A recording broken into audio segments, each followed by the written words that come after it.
MedBix Webcast is a new kind of healthcare media channel to break the silo mentality and foster interdisciplinary thinking. Our mission is to fill that gap and to create a curiosity through different lenses, tapping the passion that guided the historical figures in medicine and bringing present-day groundbreaking research to the front lines. We interview physicians and leaders in the industry about present-day healthcare challenges on our live podcast. Welcome to the MedBix Webcast. This is Raman Anamraju. I'm the host. I'm not Albert Einstein, but we have a guest who belongs to the same tribe as Albert Einstein is going to be with us. So we have a special program today. We have a lot of people from India, United States, a lot of doctors that are a lot of physicians watch my program. So they want to do either they want to be entrepreneurs, or they want to fund somebody, one of their relatives. They want to fund it. There's always what they need to know. This is our guest is going to explain. Our guest his name is Royse. Is a longtime friend. Royse is a attorney in Silicon Valley. He is from Palo Alto, California, and then he held prestigious positions in the California Bar Association, and he has and also he's also specialized in some agriculture technology. I'm from a southern state in India, from a small village, agriculture-based state. I'm from Andhra Pradesh, it's called. And then where I went to Atlanta, Georgia, where the peanut farms, so I'm not that far from there.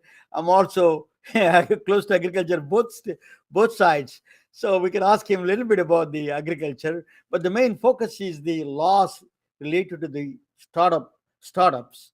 What are the requirements? What are the legal tax structures? What are the funding requirements? What do the VCs think? What is Silicon Valley mindset is? That is what I'm going to do. I'm going to, without a further ado, I'm going to bring Royse to the main stage. Welcome, Roger. Thank you. Good to be here. So tell us a little bit about, I explained to you, you're a lawyer, very, very well-known lawyer in Silicon Valley. I met you a long time. You're a friend of mine. And, I don't have too many lawyer friends. You're one of the very few. But tell me that you have a lot of good positions in California Bar Association. You did. So what else? I forget anything that you want to add something to the qualifications? Well, I don't blame you for not having many lawyer friends. It's the most exciting people in the world. You ever been out to dinner with a lawyer? Boy, it could be pretty long dinner. By the way, that is quite an opening you have. I don't think I've ever been on a webinar, and I've done a lot of these. I've done hundreds of these. I don't think I've ever been on a webinar with an opening quite that splashy. So congratulations on that. Certainly gets your attention, wakes you up here at 6 p.m. California time. But yeah, like you said, I do startups. I'm in Palo Alto, so by necessity, that's my audience. It's technically, we call it emerging growth and venture capital. So I work with all the new companies, and I've been a frequent attendee of your events, and I know you're very much health focused. And I totally get that. I like that. A lot of the companies I work with are biotech or health tech or precision medicine. And we're going to take a little bit of a turn tonight because we're going to talk about the legal aspects of startups and why startups, because I think that's where innovation really comes from in this country. I think that's the engine. Not only are startups and small businesses a big job engine, I think they're an innovation engine. Big, large public companies, they got public shareholders to report to. They're not as likely to swing for the fences like a startup is able to do and make those really big advances. And we have been seeing huge advances in your area, in medicine, in health, and biotech. So we're going to take a step back here and talk about the legal side tonight.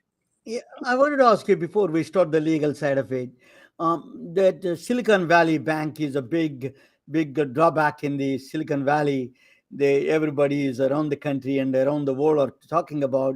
What is your take on that that situation in the Silicon Valley Bank? Is the funding dried up, or what is the situation there before we can go proceed of that? That's a big topic around the world. Yeah, it certainly caused a lot of people a lot of anxiety, and we were all busy for a little while, for about 5 minutes, I guess, until the FDIC stepped in last spring. But I don't think Silicon Valley Bank is more of a symptom than a cause of anything that's going on in our economy right now. And don't get me started about this comedy of errors that got us to where we are. But for where I am right now, from where I sit, yeah, there's not a lot of venture investment being made. But that doesn't mean deals aren't getting done. That doesn't mean companies aren't getting funded, because they are. They're just looking at other spaces. I'm seeing a lot more family offices who are a lot less, uh, let's say they're more resistant to what's going on with interest rates, and way more private equity and corporate venture capital than before.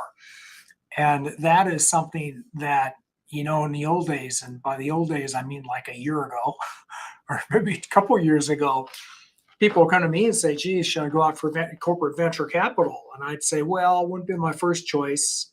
Corporate venture tends to have a reputation as being a little hard to deal with. They have changes of management, and one day you're the golden boy, and the next day you're out of favor, and you can't get anyone to come to your board meeting or sign your consents. But everything's changed now. Corporate venture is really a much bigger player these days. So private equity, corporate venture, family offices, and angels. Of course, the angel community, for sure. Okay. So, Let us go with the your startup. The shall I? Can you? Okay. Let me show you the startup. I'm going to start. Let me bring to the presentation to there, and I'm going to both of us going to be in the side, or maybe I'll put in the bottom. Okay. Can you see that? Yeah. Yep, I can see it. I don't think I Okay. can. I don't think I can move it though, but I can certainly see it. You cannot move. You see if you can move your cursor on the top of the screen, it maybe you can see the moving, or on the left side. If you can't, I will move it for you. Why don't we go to slide 1? Go to the next slide. Slide 1. There's a Roger Royce. Startup law is going to talk about. He is a part of the Haynes Boone company, the law firm.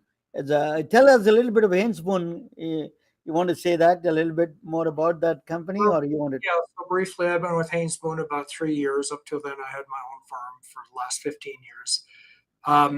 And Haynes Boone is an AmLaw 100 law firm. We're a large firm. We have offices all over the country.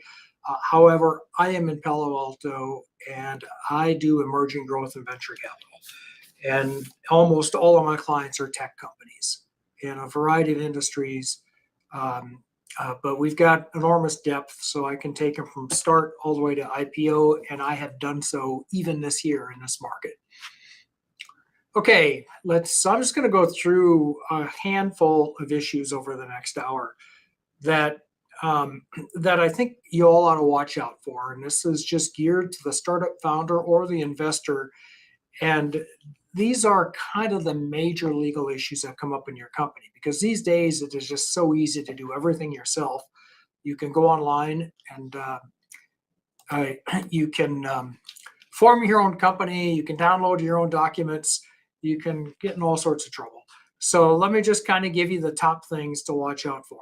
So number one, when people come into my office, it's not very often there's a sole founder sometimes, but usually there are co-founders.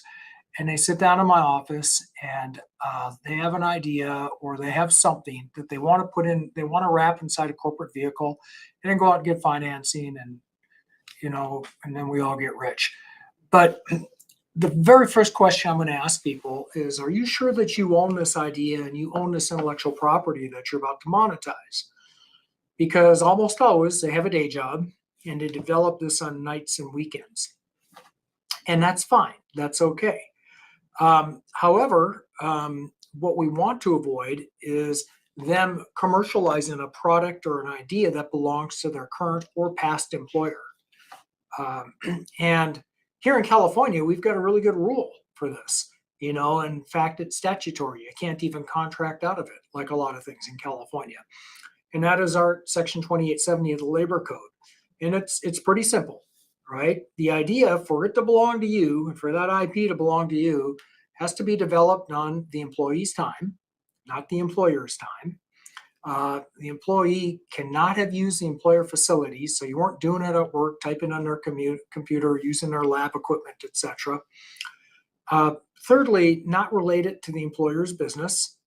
And then fourthly, it doesn't result from work performed for the employer, right? So if you were hired to build a widget and you came up with a gadget, the gadget belongs to your employer. Now, it's that third prong that usually gives us the most trouble, because the other three are pretty easy to know. Those are bright line tests. But this not related to employer's business, well, that's the kind of law, that's the kind of rule that keeps lawyers busy because we have to interpret that. And there's plenty of law on that out there, and you can go read the case law to get an idea what that means. But this is the area where you don't really want to be on that line. You don't want to be close to that line.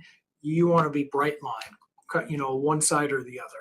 So just be really careful about that, because this is a practical matter. It doesn't take a whole lot for an employer to claim that what you're doing is so closely related to what they hired you to do that it belongs to them. Now, there are some best practices in this area. And, the best practice, of course, is not to take any of your employer's IP, right? You don't take their computer, you don't take their data, you don't work on their machines, you don't do it during work hours, etc. You just have very good log records and very clear proof of what you did on your own time and not on your own machines. Now, what happens though if you're the founder, that you didn't have a prior employer and you're a little worried about your co-founder who did, or maybe you're bringing on a third person. Maybe you're bringing on a CTO after you formed the company. Well, you want to make sure that you're not going to get one of those nasty letters from the employer that says, hey, we want to remind you that guy you just hired used to work for us, and we've got a real strong confidentiality agreement and invention assignment, and we're going to enforce it. So if you're taking anything that we think is ours, you can expect to hear from us. So you don't want to have that problem. So you'll get representations, very specific, direct representations from your people that says that where they say, look, I'm not taking anything from my prior employer. I own everything I'm bringing. Nobody has any claim to this stuff. So dot your I's, cross your T's, be very explicit, and be honest, and you'll be fine. If, however, you do happen to be close to that line, all I want to say is avoid social media. Social media, it's kind of funny. This week I've been watching this. I don't want to say binge watching because I don't do that, but there's a program on television called Web of Lies. It's about people, getting in trouble online and crime being committed online. And it's interesting just how often the police track down the bad guys through social media, because people just can't help bragging about whatever it is they've done, good or bad. So just be warned that whatever you're doing on social media, people are watching. So you wouldn't want to post about your great new startup company while you're employed by some other company. That looks really bad. It's technically possible, but you're just asking for inquiries. So claims by prior employers, let's avoid them. That's kind of like number one. It's the very first thing. Okay, moving along. This one, next slide, importance of documentation is the next slide. And, I can't stress how important paper is in this case. Even if it's electronic paper, you got to have something, you got to have agreements, you got to have something in writing. You need to have evidence. And it's almost every other day that I see people that just wait too long. In fact, just today I talked to somebody who has been operating informally for more than a year with his or her co-founders. And I'm telling you, you're just asking for problems. You're just asking for trouble, because people's memories are going to change. Their recollection of events is going to change. When it comes time to do that financing, they're going to remember that they were promised a different amount of ownership than you remember them having, if you ever even had that agreement. So don't just rely on emails. That's really bad. It's easy to say that's not an agreement. Get your documents in place. The sooner the better. The sooner you can sleep at night. It's just really, it's just a tragedy when I see this, and I do often. You get a company like that salmon swimming upstream, they've managed to make it. They've got product market fit, right? They're in the right place at the right time. They got the right team put together. And they got an investor that really wants to invest in them. But they messed up because they didn't get anything in writing, and now nobody knows who has what. You are dead on arrival, my friend, dead on arrival. That company is done. Now, theoretically, you can go back and get everybody to agree later, which is what we all think is going to happen. I will tell you, out here in the real world, um, it's not how it always works out. All right, so equity ownership, that's the big one. Of course, that's the one everyone thinks about, right? So you're going to write on a napkin, I own 5%, I own 50%, whatever it is. And I've seen a lot of napkins like that. These days it's emails, but in the old days, it was bar napkins. And I'm not kidding. I've seen so many people come into my office holding a napkin. So that's the easy part, equity ownership. But there's a lot of other things. Vesting. What? Are you going to put a vesting schedule in an email? Not bloody likely. I think you're going to want to have an agreement. Investing super important, because what if somebody leaves before you start, before you get going, before you get traction? You need those shares back, those unvested shares. You know what vesting is? That's the idea that you earn into your shares through continued service to the company, right? Now, that is super important because the founders have a pool of stock, and the optionees have a pool of stock, and the investors have a pool of stock. That's kind of how I think about it. Well, your option pool is going to be X. We all know that. We're not going to change that. The investors are going to take what they want. So the founders is going to be a mathematical function. It's going to be what's left over. And if you've already promised an unvested chunk of that to somebody who's not contributing, that's that much less that's left over for the founders. And you might say, well, okay, my bad. I guess I'll just live with that. But it's not that simple. The investor may say, and I have seen this happen many times, look, I don't believe that you remaining founders are going to stay with this company with how little a stake you have left. You gave too much away, right? You should have had vesting, so the person who's not contributing is forced to give stock back to the company when they leave before you get to traction. Third place, this comes up. This is more subtle. This is one you probably wouldn't think of unless you've been through it, several times. Eventually, people are going to be making contributions in a typical startup scenario. They're going to be putting in cash, services, intellectual property, facilities. You get to use my garage, whatever it is, time. So you might all have different expectations as what they're getting for that. In fact, I can almost guarantee that you do if you have more than two founders. So let's use the easy one, cash. So suppose that you have, your service partners putting in their time, you got your cash partners putting in some money to keep the thing moving along until you can get funded. Well, what are they expecting for that? Because in their mind, they might think it's a loan. They might think it's just their share, their contribution. You're working, I'm putting in cash. Or they might think it's something that's going to turn into stock, preferred stock, when you finally do a financing. You better get that in writing, because I can guarantee you were setting yourself up for a dispute when that issue comes up. So let's just clarify. And I can also pretty much guarantee you that people are going to take, of those three alternatives, they're going to take whatever position puts them in the best, in the best position. Just a couple other points to make about this. I say get documentation, and almost anything is better than nothing. You need to be surprised how little it takes to satisfy the law. Unfortunately, the dark side of that is that anybody can go online and download anything and sign their own agreements. So I could go on and on with horror stories about people messing that up. because you don't know what you don't know. There are unknown unknowns. For example, you might download that Y Combinator safe and not really understand what it says and just how investor friendly it is. And that might not be what you intended. If it is, that's great, but it might not be. So just be super careful about do-it-yourself solutions. Or you might download all those corporate documents and form your own company, not really understanding what that means for for your contribution and what assets you've assigned to the company, what you've held back, or what you haven't, or what you should have, etc. So there really is a lot of judgment in this. And yeah, artificial intelligence is great. It has not replaced judgment, not just yet. Okay, I guess we're moving along. Tax planning. It's actually really good, Ramona, that you're flipping aside because you can keep me going. Because sometimes I get on one of these points and I just talk and talk and talk and talk, and all my time's up. Because I've seen, I've been doing this for 40 years. I could tell you story after story on each one of these. I'm not going to do that. I'm going to keep moving really quickly.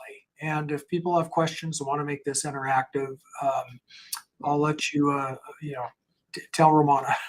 Tax planning. Nobody does any tax planning in a startup world. Why should you? You're going to be a Delaware C corporation. What's all this other stuff? Why is it important? Well, a couple things about that. So number one, choice of entity. Every lawyer has struggled with this, except in startup land where I am, where everything seems to always be a Delaware C corp. But up until, I guess, until 2018 anyway, we all struggled a lot more with this issue. What kind of company should you be?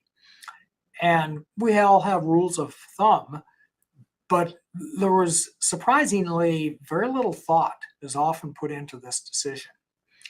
And you can put too little thought in and you can put too much thought in. And you can come up with no solution, just a lot of alternatives with pros and cons.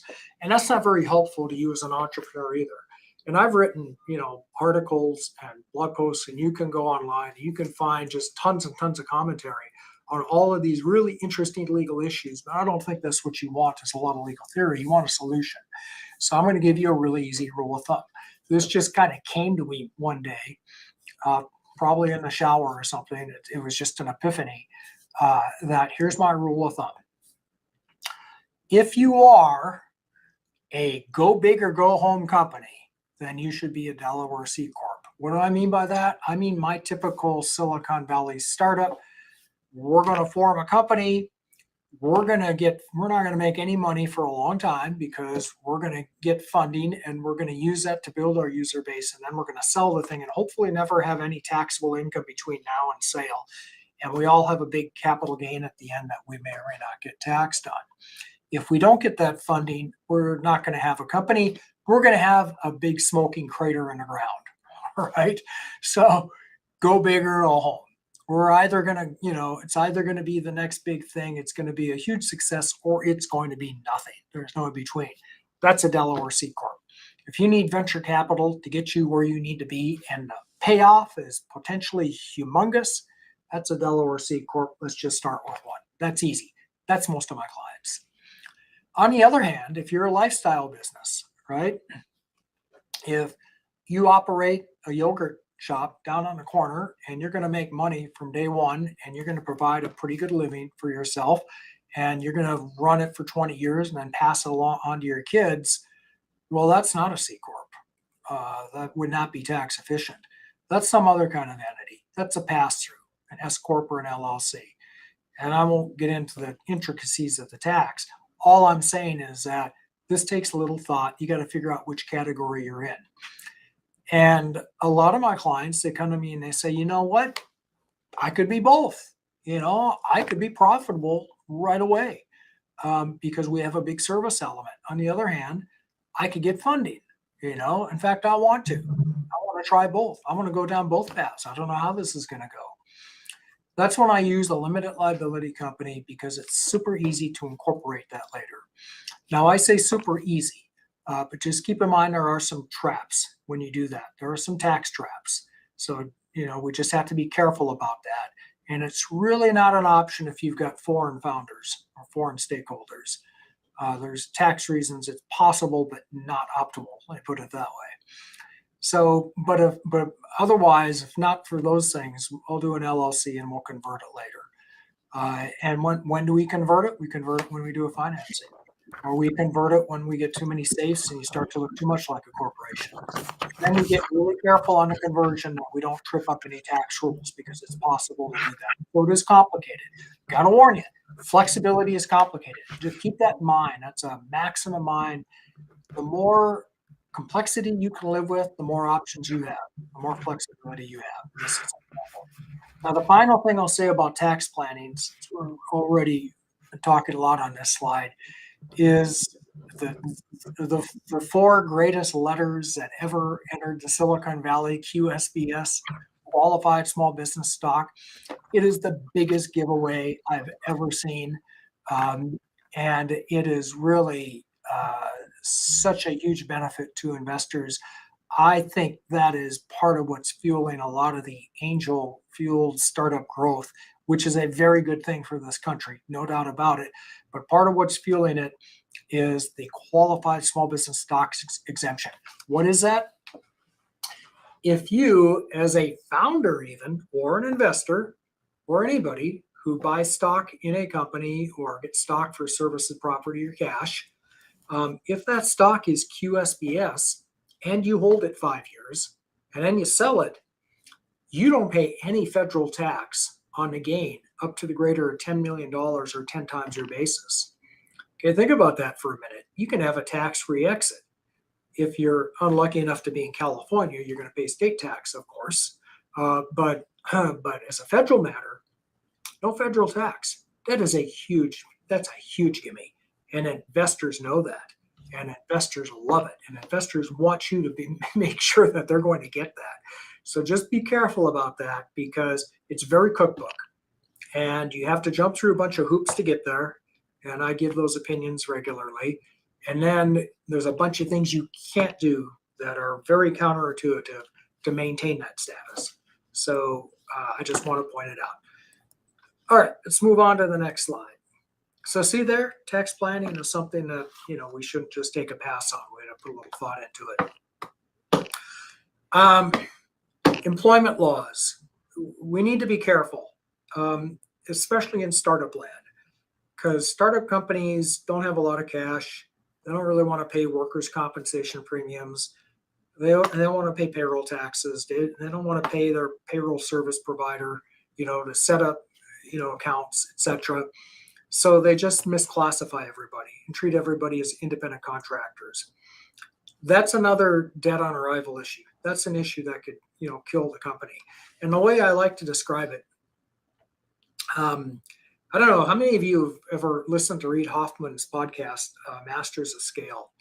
He has one particular episode called Putting Out Fires that I reference a lot because it's such a good episode.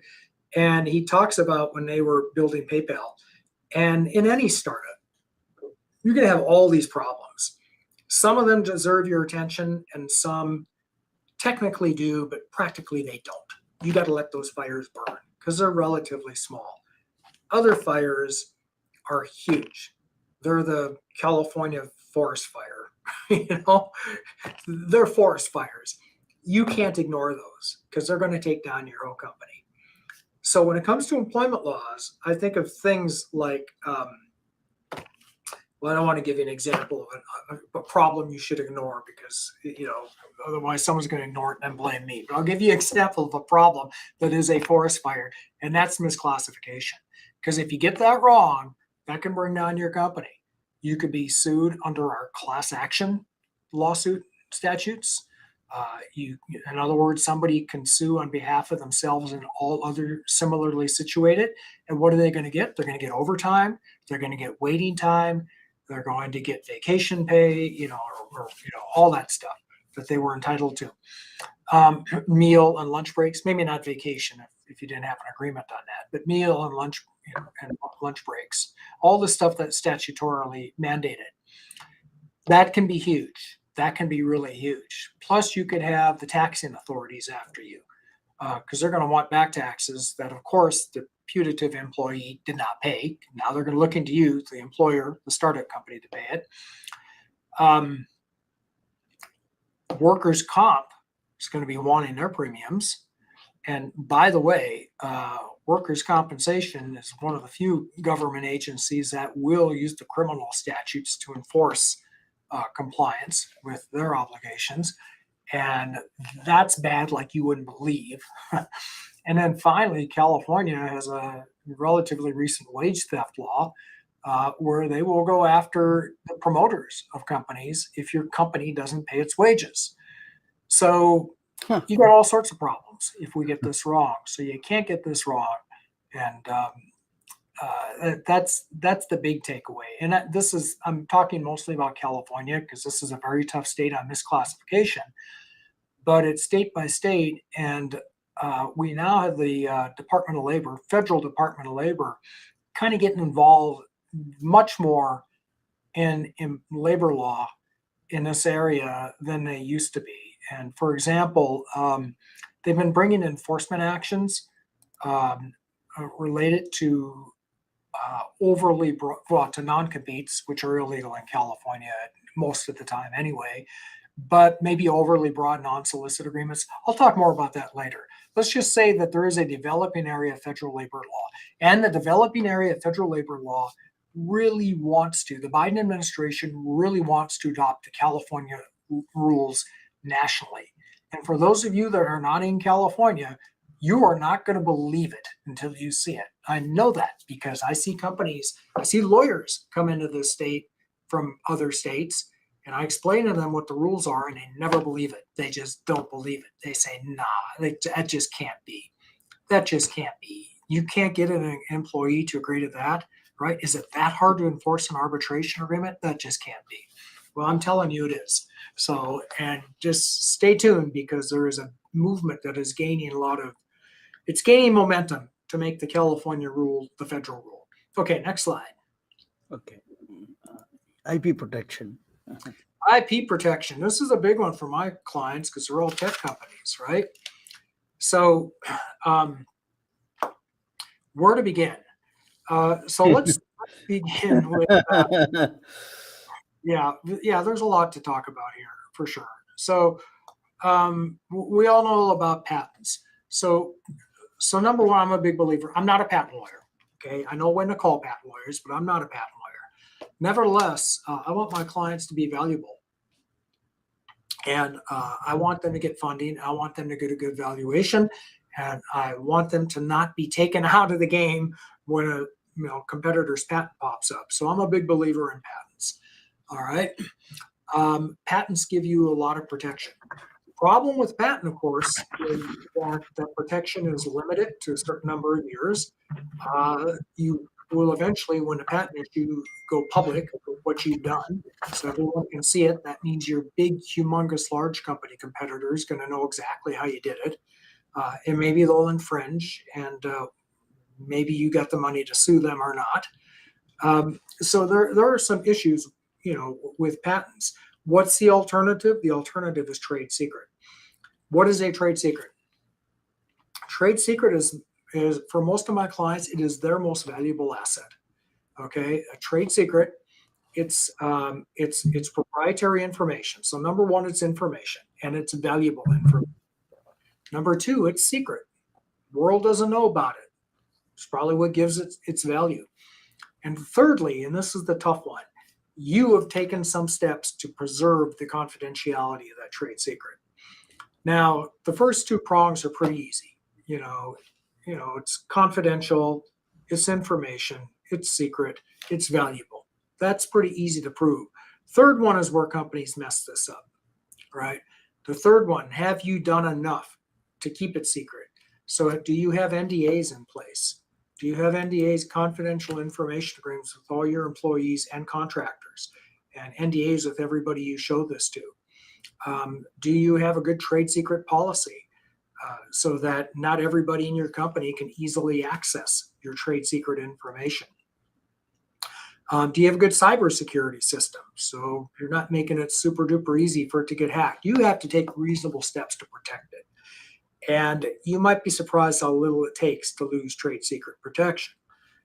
For example, there was a case during the COVID lockdowns about a company that a tech company that didn't know how to use Zoom. Imagine that. And they opened up their Zoom call to the public, and on that call, they disclosed trade secrets. Well, guess what? It's no longer a trade secret. It's out there. So that's a super careful one. So I know what you're thinking out there. You're saying, okay, well, we got, I got this valuable. That sounded a lot like a patent, which you just described. It sounded like an invention. So I got patent protection. I got trade secret protection. So I think what she said is if I file a patent, everyone's going to know about it. But then I got patent protection. If I don't file for a utility patent, no one will know publicly what I'm doing. But I don't get this federal protection, and I could easily lose it. So what do I do here? Right? So that's kind of the trade-off. And here's, again, rules of thumb are risky, but I'm going to give you one anyway. And keep in mind, you need a lawyer. I'm not your lawyer. Talk to a lawyer when you do this, because it's all fact-based analysis. And that goes for every single slide, by the way. But here's a good rule of thumb. If what you have is easily reverse engineered, oh boy, you better have a patent, right? Because that's the only way you're going to protect it, right? Because if your trade secret gets reverse engineered, it's no longer a trade secret, right? On the other hand, if what you have just cannot be reverse engineered, I might keep that as trade secret. And most companies I work with, they have patents and they have related trade secrets that are going to constantly be changing, like their software code, which is usually trade secret, and then patents, some other aspect of their invention. That's kind of step one of patent strategy. And in my book that I'll talk about in a little bit, I've got several chapters on patent strategy that are more business related that we can go into, but that's the legal aspect of patent strategy. All righty, why don't we move on to the next slide? How are we doing on time here? Boy, we are like right exactly on. Good job, Romana, with those slides. Trademarks. I know I just told you that my client's most valuable asset is trade secret. Their other most valuable asset is trademark. Kind of depends on the company. And let me tell you why. So think about what a trademark is, right? It is your right to protect, to keep people from using your name, your logo, your fanciful design, something like that. It is really inexplicably tied up with your brand for a lot of companies. I mean, just imagine, would there be a Snapchat without the Snapchat trademark? You can think about that for a lot. Would there be a Twitter without the Twitter trademark? Well, I guess there would be. I guess now it's X. But unless you got Elon Musk promoting your company, you probably want to be really careful that you own your trademark and you're protecting it, right? So the first thing you should do, because you want to avoid the scenario where you put a ton of money into building a lot of goodwill, meaning customer market recognition and acceptance of your mark and the identification of your mark with your business, your product, your service, before you put a lot of time and money into that, you want to make sure somebody isn't going to come along down the road and say, cease and desist. You're using my trademark. That's infringement. So stop, please stop. How do we do that? Number one's really easy. Do a Google search, right? Or a Chat GPT search these days, I guess, or a Bing chat search or something. Do a search. Do the easy, cheap, free one now. Find out if anybody is out there using that mark. Number two, go in the Patent and Trademark Office and do what we call a knockout search. Make sure nobody has registered that trademark. And then number three, we will file a registration. And I'm not going to go into all the reasons why you want to do that. I'm just telling you, you want to do everything you can to protect that mark, because you might be in the kind of business that your brand is going to be so tied up with the mark that if you happen to lose it, you lose a lot of your value. And I have worked with companies that have come out to the edge of that, and had to negotiate big settlements because, look, if my name isn't, XYZ anymore, people are not going to know who we are, what we do. They're not going to come back, etc. So just be super careful about trademark. And we could talk a lot about trademark. What's a strong brand? What kind of brand to use? And you want your trademark, not to be subject to challenge if possible. By the way, think of the most powerful brand, the powerful trademarks that you know of, right? Think of, what do they all have in common? Well, when they first became trademarks, they were not descriptive. Now, some of them eventually became descriptive and they lost their protection, right? By descriptive, they don't just describe what you're doing, right? So I couldn't trademark lawyer, even though I'm a lawyer, I couldn't trademark that. That's merely descriptive. So, and they're not words, commonly, used words. They're not even foreign words that have that same meaning. Sometimes they are, but that's not a great mark. That may be subject to challenge. What they are is made up words, right? Google, Exxon, Xerox, Twitter, those are the best brands, because people aren't going to say, oh, well, that's just descriptive. You can't trademark that. Okay, we're on to another tax related issue. And I have to spend some time on this because this is a sleeper issue. It's just so hard to miss. And and I don't want you to miss it. And this is another one that you might not believe it if I don't tell you about it. And it's not just taxes, it's employment related taxes. And these issues loom large in the startup world because everything you're creating is based on sweat equity, right? You're building it through your services. Well, that's a bad answer in tax oftentimes, because we've got a couple of rules that let's think of it this way. The tax law disfavors compensation. It disfavors income from services, and it favors income from capital. In fact, if any of you have about a year of your life to devote to it, you might read, there's a famous economist just wrote a book on wealth taxes and how capital is increasing throughout the world at a higher rate than service wealth is. And this is one of the reasons why capital gets taxed at a lower rate than services. And I'm not going to get political. I'm just telling you that the tax law disfavors services income. So we want to avoid that if we can. And a lot of times we can't. We can plan into it. There's a big difference between selling the product of your services, which is an asset that you've created. Big difference between that and being paid service income to develop that asset. And sometimes a lot of our planning is around that on the tax side. But I'm not talking about anything even that esoteric. I'm going to go to the biggest issues in startup that are going to hit you. Number one is our Internal Revenue Code, Section 83. And that's the code section that taxes people on the receipt of property for services. Well, think of a good example of the receipt of property for services. Can you think of one? I can think of one. Stock. People get stock all the time for services.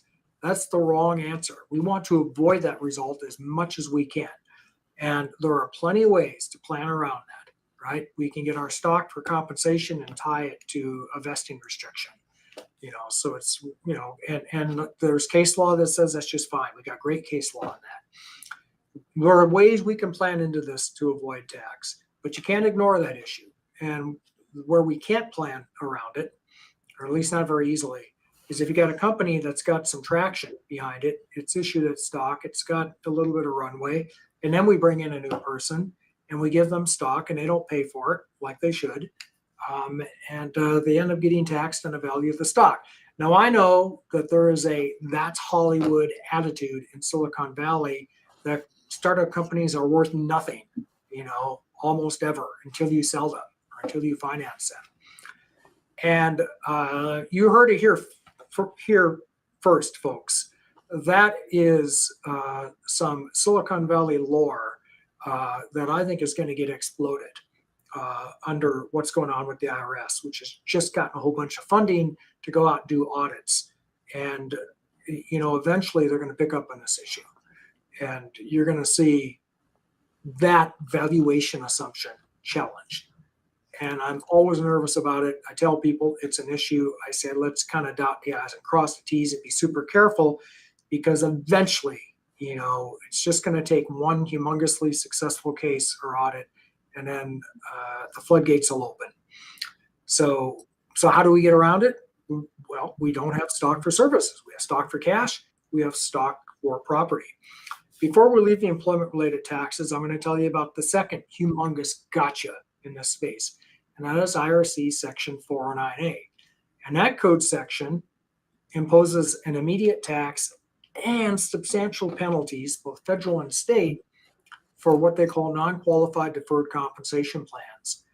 And what that means is that if you do the work today, but you get, the reward for it more than a year from now, well, that is deferred compensation. You have to comply with 409A. There are exceptions that are huge, right? There are huge loopholes. Hate to say loophole, but there are huge ways to get out of the requirements of 409A, to not be subject to 409A. But you need to know about them, and we need to plan them. And then when we can't get out of 409A because the facts don't support it, then we need to comply. And for the most part, 409A is just paper. You just got to have the right paper in place. But you'd be surprised how many companies don't do this. And because the IRS has not audited startups, they get away with it and they think that it's okay, and until that day of reckoning comes. All right, let's move right along. Securities laws. Yeah, securities. This is a big one. Again, it's so easy and today to just go online and download a safe, a convertible note. You can even download preferred stock documents. You can get so much trouble on your own without knowing it. It's the equivalent. I do a lot of medical, a lot of doctors here. It's equivalent to do-it-yourself brain surgery. In my world, going online and downloading documents and selling securities. And if you don't believe me, I can introduce you to people sitting in jail right now for getting them. Right? It's serious stuff. Now, let me tell you why. You have both federal securities laws and state securities laws to comply with. And the federal side is, I feel like it's a little more cut and dried because we have one federal government in this country, but we've got 50 states, right? And most of them have some sort of what we call blue sky law. It's a state securities law that requires you to comply with their laws. And some states are a lot easier than others. The Western states tend to be a lot easier, but not always. Washington's got kind of a weird statute. The Northeastern states tend to be way harder. They want to make it hard for you to sell securities. So you really have to know where your investor is, and you have to make sure you're complying with the laws. And by the way, this is true even if you're crowdfunding. Even if you're on a crowdfunding platform, you still got to comply with the law. You still got federal and state compliance. And this is your obligation, right? This is the obligation, of the company. By the way, have you been following the cases recently, the cryptocurrency cases, right? We had Sam Friedman. not that one. I'm going to get to that, but why am I spacing it? I just wrote an article on this, a blog post, XRT. Anyway, there was a securities fraud case where the SEC, not securities fraud, sorry, securities compliance case, where the Securities and Exchange Commission brought an enforcement action against a company claiming that their token was a security. And it was sort of a mixed decision because the court ruled, it's a district court, they ruled that, it's not a security when it's traded on an exchange, but it is a security when it's just sold directly to institutional buyers. Okay, and just this week, last week, we got another court that went the other way on this issue that says, well, not so fast. We think it is a security in our court when it's traded on an exchange. This area is just so uncertain, the securities law around tokens. And it has been for a long time. And it's basically chased all of my crypto companies offshore. So I really don't do that work anymore because they're all, doing it in Singapore or Cayman or wherever they've gone. But nevertheless, we have U.S. investors in crypto and in tokens, and we have issuers who are going to be real surprised to learn they're subject to U.S. law. And we also have a Securities and Exchange Commission that, why bother with regulations when we can just go do enforcement actions? And that way we can really stick them, gotcha. We didn't tell you what the rules were, but hey, it turns out you're in violation of them. Well, I'm not going to talk about that. What I want to talk about is if you look closely at that case, they didn't go after only the company that was issuing the tokens. They didn't go after only the company that was actually using the tokens and giving them utility. They went after the founders of the company individually. Okay, so think about that. When you violate securities laws, it's not like any other creditor where you might be able to hide behind that corporation I set up for you or that you did online. Because when it comes to federal agencies like the SEC, you're not dealing with a creditor. You're dealing with an avenging angel, and they come after you personally. You know who else does that? I'm going to talk more about that in the next slides. So Yeah. put a pin in that. Before we leave securities, I want to talk about two Sorry. other things. Oh, sorry. Yeah. Yeah, back to the securities laws. Personal liability. Let's talk. I want to finish on it. There's a couple things I want to say about securities laws, Okay. if you don't mind, because this is really important. The other thing we've been watching in the cases a lot are the fraud cases. FTX, Theranos, Nikola, et cetera, et cetera. And, you know, a lot of us are sitting there watching what these founders did. And I'm not going to defend or bury either condemn anybody. I'm just going to tell you, watching what they did, a lot of us sit back and say, you know, welcome to startup land. That's what founders do. They puff. You know, they totally believe in their company so much that they will fudge a little bit. Well, here we got three of them criminally, that have criminal exposure for doing this. And it was a shock, when this, especially Theranos, because I know a lot of people, some famous people, some famous investors who got burned in that deal who said, look, they were just doing the kind of puffing that founders do. Well, what's the difference? Why did these folks get nailed and other people get away with it? And there's a difference between fraud and puffing. Puffing is, I got the greatest slide deck in the world. Okay. Puffing is, just wait till you see my product. Every tech company in Valley is going to buy my product. They're all going to give us orders. That's puffing, right? I'm just telling you what I think might happen. Fraud is every big tech company in the Valley has given us orders. Okay, that's a fact. If that's not true, that's fraud. All right, so there's a difference there, and sometimes founders step over that line. Don't do that. Don't do that. Okay. All right, let's move right along to personal. That brings me right into personal liability. So, I started this conversation, and I'm going to bring us right back to the very first comment I made. We want to form an entity. What kind of entity do we form? I didn't ask you the big question. Why do you need an entity at all? Why do we need a corporation? Why do we need an LLC? Well, the number one reason is because startup companies often fail. And when they do, I don't want you to fail with it. I want you to be able to walk away from that idea and go start the next company. And I have plenty of clients who didn't do well their first time out, but did well their second time out. And if you've heard me speak before, you've heard me talk about one of my clients who, I'm not making this up. He had almost 40 apps in the market before he found one that was successful. So he failed 39 times. The 40th one was one of the most downloaded apps in the App Store. Okay. If he had not, done a little bit of careful planning here, he never would have got to that 40th app. He'd be in the poorhouse. So I want you not to have personal liability. I want you to, put the risk where it belongs with the business. So I'm going to give you 6 things that you should think about. We already talked about one of them, security. Don't violate the securities laws. They'll come after you. And I'm going to put a / parenthetical. Let's put the Small Business Administration in there with it, because there's not a security, but they're investing in their business. They're giving you money too. And the SBA has been out looking real hard at PPP loans.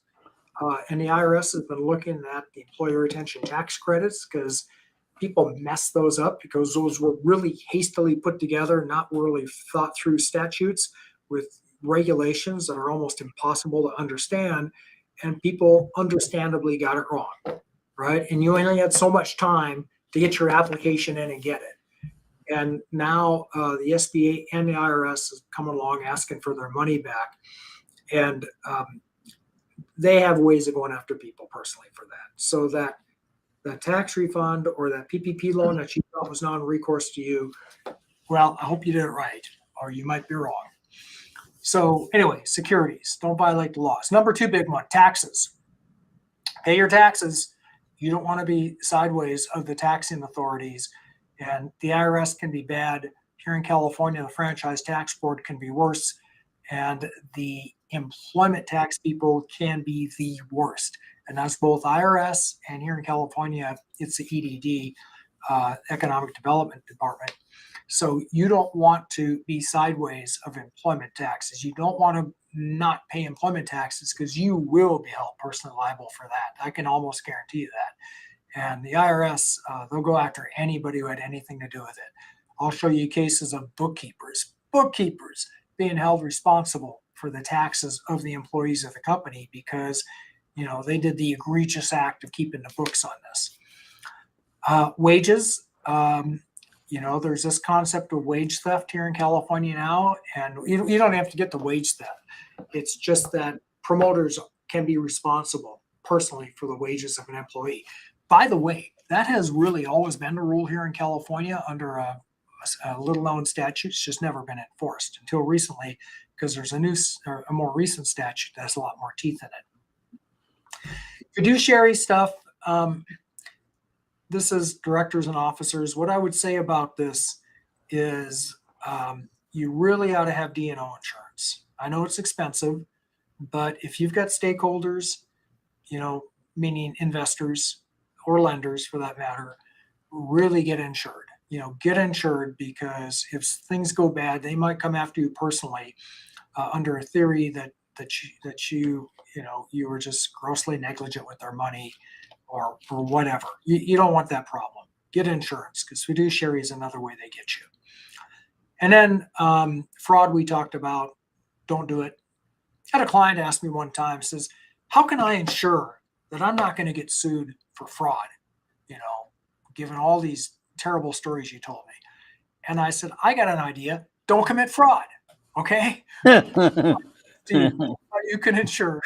You know, I can't even ensure you won't get sued, but that's a good strategy anyway. And then finally, contract.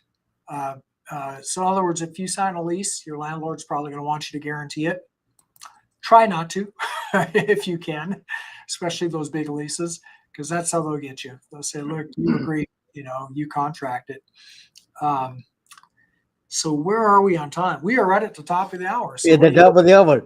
Let me just Roger Royse. That is let me come together and that's a Roger Royse. Is the law firm is a Roger Royse. What is the email address? Can you read that one more time, Roger? Yeah, I'm not hiding. If you Google my name, Roger Royse, Royse with an S, Royse, you'll find me. But it's Roger.Royse